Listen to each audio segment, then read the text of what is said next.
Okay, here's the map and GPS apps in the dash. Uh, get some music playing.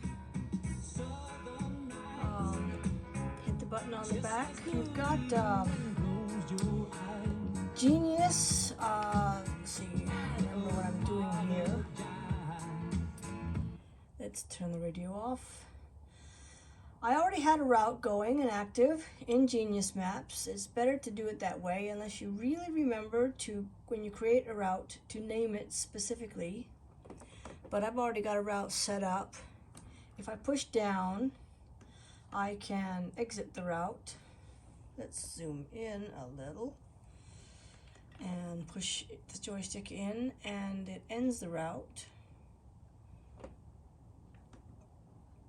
Alright, maybe I didn't push it in. Come on, there you go. And if you do a search with the arrow up there, you can, if you're moving, you won't get the keyboard like I just did now. I didn't get the keyboard. Normally I get the keyboard when I'm parked. But as there's a ride active, you can select a ride that you want to do. You can go down to push down my routes and select a route.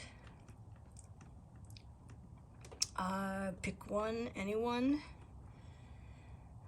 There we go. Keep the camera. Now, for some reason, you're on a ride like this and you need gas. You can get that magnifying glass up in the, there we go. And you can do a search for a gas station. You select that and then you go down to gas and select, and it'll come up with the closest gas stations to where you are. And you can select one and it'll, sometimes it'll add the destination, so it'll take you to the gas station and then keep you going on the route. This is Genius Maps. Push the joystick in and hold, and I go down to Sygic.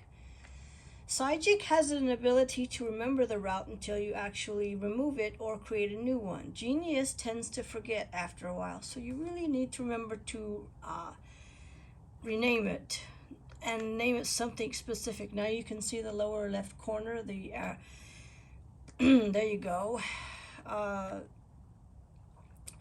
so here you can go down and you can go to favorites if you want a favorite route that you've chosen.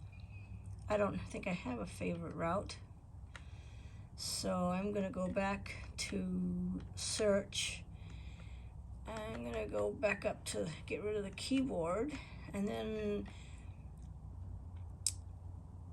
select that as the destination. Now here you cannot modify the route. You can only do it on the phone. I don't know how you can choose between the one route or the other. But it's best to do it on the phone first, so when it comes up in the dash, it's already set to go. But you can move the arrow to the X if you want to stop the navigation. Now if I push in and hold, there's Rever. You can see that Rever comes up and it knows where you are. Push the joystick up and over to your favorites. Turn left at San Lucas Ave. And of course the other two GPSs are still giving me navigation.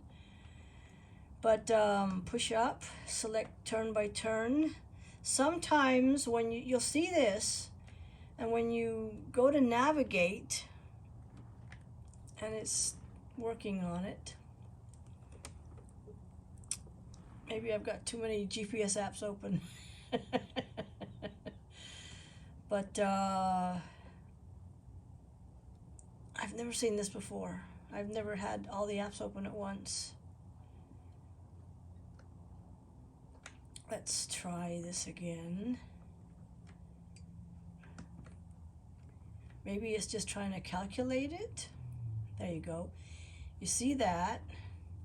And sometimes it'll come up grayed out. You won't see the actual. Exit out of the app, push the joystick in and hold, and then just select it again, and you'll actually get the route. And if you go to there, you can see the whole route. And if before you plugged it into the bike you activate the radar map layer in the app, you'll actually see if there's any radar around. So if you hit the joystick again, you zoom back into where you are. Now the one thing with Rever is, as I said, you need to make sure you hit the waypoints, otherwise it'll keep telling you to go back. You can end the route, but it will still track your ride. So it's activated the tracking feature when you activate a route. So even though you've ended the ride, it'll still actually be tracking where you're going, which is part of the main reason you got Rever in the first place. But that's how the maps work.